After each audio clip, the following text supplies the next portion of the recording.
Maliit man ang tanggapan ng Office of the Vice President, makakaasa ang ating mga kababayan na kaisa sila na naglilingkod at patuloy na naghahanap ng mga pamamaraan para makatulong sa taong bayan. Yan ang binigyang diin ni Vice President Sara Duterte sa inilabas niyang mensahe kagabi sa gitna ng nararanasang krisis sa bansa dahil sa labis na pagtaas ng presyo ng langis na nakakaapekto na rin sa presyo ng pagkain at iba pang pangunahing pangangailangan. Ayon sa Vice Presidente, hindi na normal ang ating pinagdaraanan at isa itong mabigat na dagok saan ay hangarin natin na magkaroon ng payapa at masaganang buhay ang bawat pamilyang Pilipino. Kaugnay nito, inilatag ng OVP ang ilang cost-cutting measures o pagtitipid ng pondo na ginagawa ng kanilang tanggapan sa gitna ng nararanasang krisis sa bansa.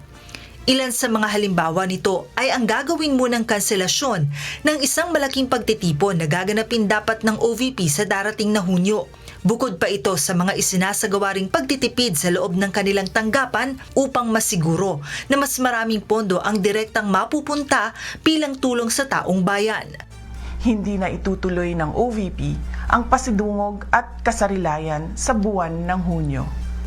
Ang mga ito ay dalawang malalaking pagtitipon para sa LGBTQ community at para sa Year 4 Accomplishment Report ng aking termino. Sa halip ay nakalaan sanang pondo para sa mga nasabing aktibidad ay idadagdag na lamang sa budget ng RISE Project. Sa mga darating na buwan, inaasahan nating lalong magiging mahirap ang sitwasyon sa pagkain dahil sa banta ng El Nino mula sa Abril hanggang Hunyo at posibilidad ng pagbaha mula Hulyo hanggang Setyembre dahil sa bagyo at pag-ulan.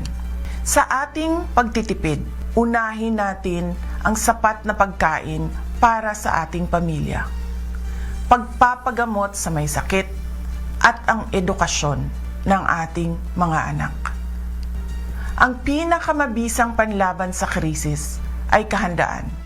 Bagaman may mga gagawing cost-cutting upang makatipid sa pondo ang OVP, tiniyak pa rin ang tanggapan ng Vice Presidente na magpapatuloy pa rin ang mga dati ng programa na matagal nang nakatuon para tulungan ang ating mga kababayan na makatipid at makaraos sa araw-araw. Kabilang na dyan ang libreng sakay, ang kampanya ng pagbabago sa edukasyon na nagbibigay ng gamit pampaaralan sa mga estudyante, maging ang proyektong Magnegosyo Taday para tulungan ang iba pa nating mga kababayan na makapagsimula ng maliit na kabuhayan.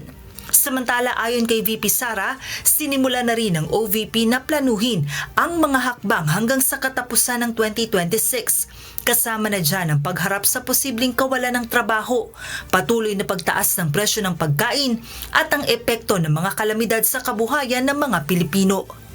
Joan Nano, humahataw sa balita ngayon.